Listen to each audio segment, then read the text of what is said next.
AEW Dynamite, October 29th, 2025. I thought the arena looked awesome tonight, sort of a purple and orange. Halloween Havoc, really one of my favorite WCW pay-per-view names ever, and they did sort of capture a Halloween vibe in the arena, I thought, tonight. And RL. Wait, what am I talking about? We didn't even do scores. I'm racing. What's my problem? Zoobs isn't here, and so I'm thrown.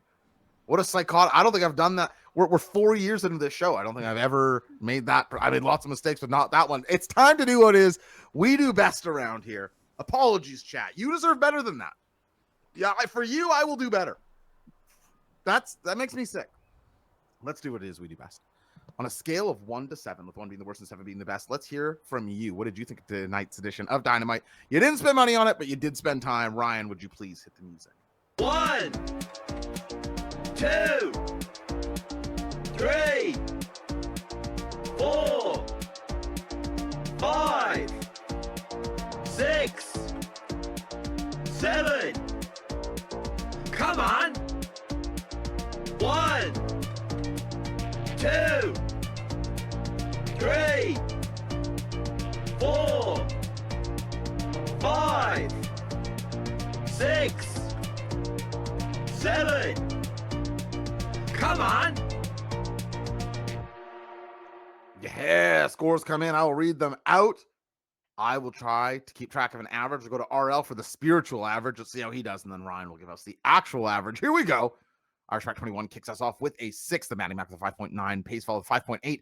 Al B19 with a 5.75. I am Ahab with a 6. Brian and James with a 5.8. Fruits Edible with a 6. Mike Fail with a 6. Aaron Dude with a 4.75. Double X307 with a 5.5. Corvax 1266 with a 5.85. Lower for defenseman with a 5.5. And Keeg 17 with a 5.5. I don't think this one's too tough, RL. I think you can get in the wheelhouse here. What does the spiritual average sound like to you? Sounds like it's right around 5.8 or so, I'd say. Yep. I would be in a great job by you. Super producer Ryan lets us know 5.71. I love when he lets us know the actual chat score. So you're right in the wheelhouse. RL, how does that reflect your score of 5.7 from the chat out of 7? A smidge high, maybe. I'm more in the 5.5, 5 2/3 range, but it's all pretty close at that point, so I can't be too mad about it. Yeah, high for me too. I'm a flat 5 on this episode. Yeah, not super high. I love the main event, and I thought that my score was really jockeyed up by that. Just feel like we're kind of in a holding pattern. Like tonight's episode of AEW felt a lot like last week's episode of AEW, down to what feuds we're experiencing. And I know that's how it works. Like week to week, you see the same people, but without actual moving forward, it feels like. But we'll get through it. Maybe I could go up by the end. We'll see. It's more of a case of didn't love anything than hated something. You know what I'm saying, RL? Totally. Yep. So like I said, I thought the show looked awesome, and the score would have been lower tonight, except for the first time. And correct me if you think I'm wrong, RL, but I'm going to say a month and a half. AEW Dynamite opens with a match. Oh my God, it's been fucking forever. Yeah. And on top of that, a 2v2 tag match. Oh, okay, hang on. We're in rare air here for AEW Dynamite lately, as Wheeler Yuta and Daniel Garcia take on the team of Orange Cassidy versus Darby Allin. This is, of course, continuing the setup of the conglomeration versus the Death Riders in Blood and Guts. We get that confirmed tonight. We've been saying for the last couple weeks on the show, we think that's where it's going. That gets confirmed tonight. We can talk a little later about the 2 in 1 night. Darby Allin continues his thing all the time. He attacks right out the gate. Doesn't wait for the bell. Doesn't wait for anything. This is a tornado tag match. The only rule to this match we learn is that the pin or submission must happen inside the ring. Besides that, there are no rules. A lot of great action here, I actually thought, between lots of different pairings. I did think Orange Cassidy was kind of the weak player in this match, but I was also watching him. Yeah. I mean, it's a little unfair because I'm watching him the most closely, too. I'm sort of really trying to take it. Oh, yeah. Pour me up something nice and cold, keep me going. Pour it nice and clean for me, I don't want any spilling. Much like your rain, true is my love. You are my favorite judge.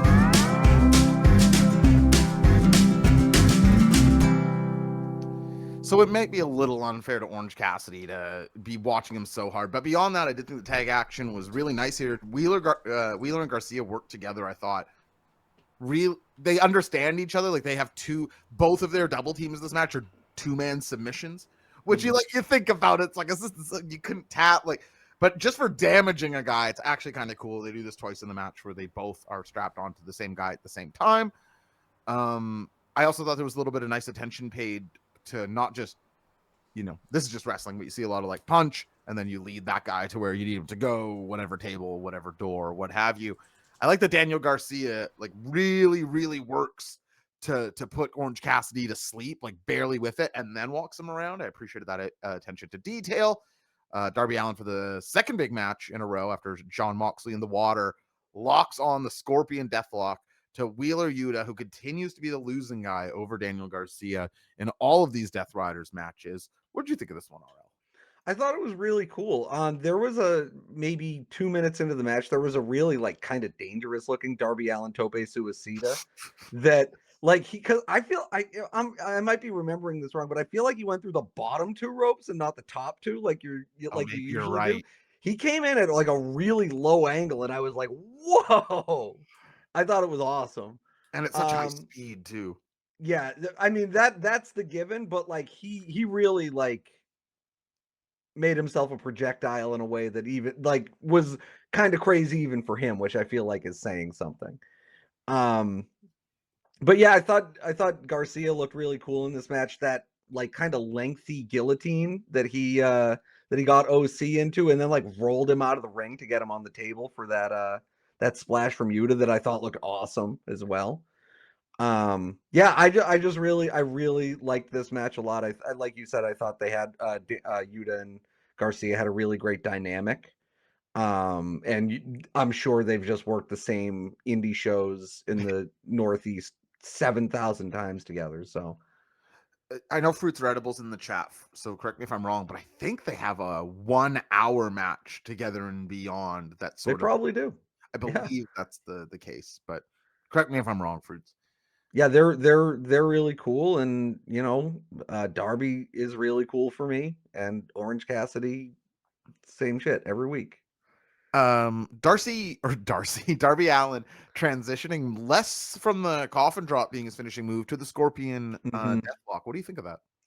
I think it more fits the feud he's in, where you're trying to make guys quit as a fuck you to Moxley. I think it's cool to just not do the coffin drop. The other thing I want to say about this is Garcia goes to throw OC into the railing, and OC just jumps over it. Oh yeah.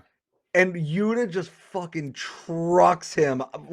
Goes from not on screen at all to he has wiped Orange Cassidy off the screen in half a second. I thought that was awesome. There was that, and another insane Darby Allin bump, also with Wheeler Yuta on offense. Darby's on the top going for a coffin drop. Yes. And then Wheeler lariats somebody out at the legs. And again, Mr. Ferguson listens to this show. Text me. Explain how this happens. But to me, it just looks like Wheeler takes him out of the legs, and Darby Allin goes, I'll do my best to sort of aim my back at the apron before I hit the floor. Yeah. But not without taking off like you would traditionally see in this spot where it's okay, for hit me and I'm taking off. It's no, take me out the legs and I'll do my best. It just looks so rough and tumble, man.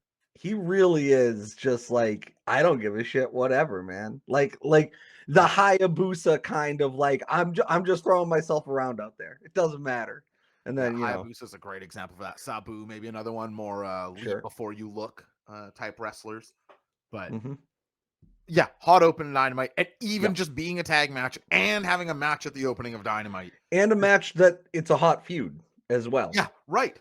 Hey, thanks for checking out that video. Next step, hit follow down below. Step after that, head over to twitch.tv/WrestlingBrain. We're live every Monday and Wednesday and on pay-per-view weeks, or just when we feel like talking about wrestling. It's many more shows than that. You can hit follow over there to be alerted every time we go live. If you need even more, patreon.com/J0SHC has a free tier and a paid tier. Check those out and see if any suit you fine. We'll see you then, and like Hiroshi Tanahashi says,